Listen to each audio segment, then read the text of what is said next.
Donc diminuer les recettes, diminuer les compétitions, c'est diminuer les recettes. C'est donc diminuer l'argent disponible à investir pour le développement de l'activité, que ce soit à l'échelle nationale ou à l'échelle internationale. Donc, il ne faut pas rêver.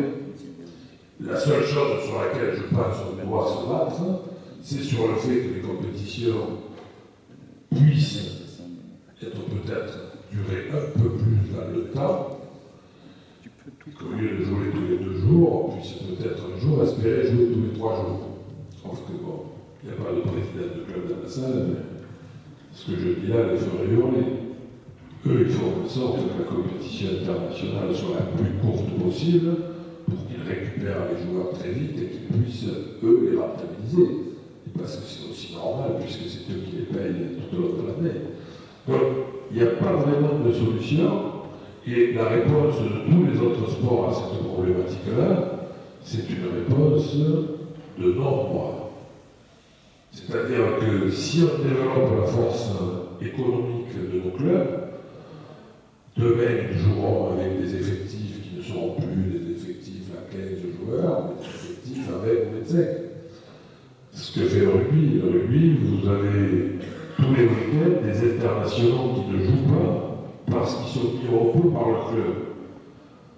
Demain, allez dire à Patrice Canaillé ou à n'importe quel autre, tu ne vas pas faire jouer des internationaux pour les faire reposer. Dans notre sport aujourd'hui, ça n'est pas concevable.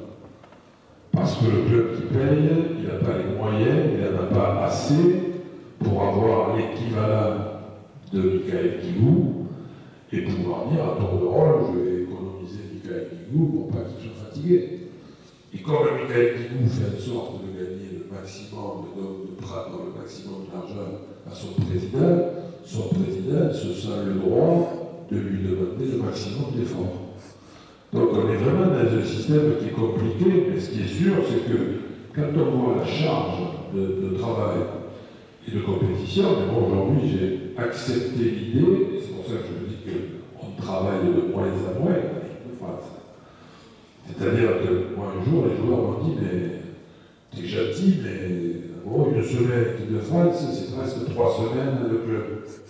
Un nombre de matchs, un nombre de. Donc aujourd'hui, c'est vrai que moi j'ai diminué la charge.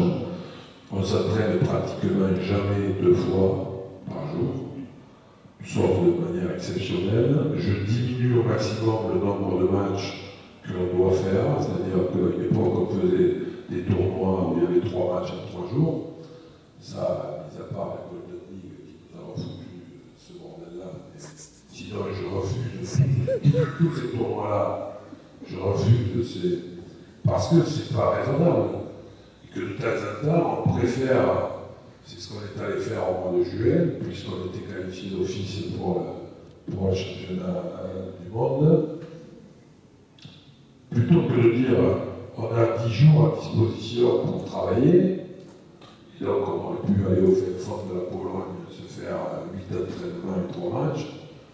Et on a préféré amener les joueurs aux Antilles, où ils ont fait 2 entraînements dans la semaine, 2 matchs contre Cuba qui ne nécessitaient pas un grand investissement.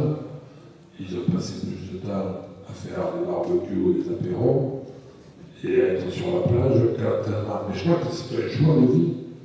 C'est-à-dire que quand je décide ça parce que je pense que j'investis d'une part sur leur bien-être, parce qu'on est au mois de juillet, ils viennent de terminer la saison, ils sont fatigués, ils en ont marre, et que donc à ce moment-là, ils ont plus besoin d'un moment de plaisir comme ça, de se réunir, et on investit sur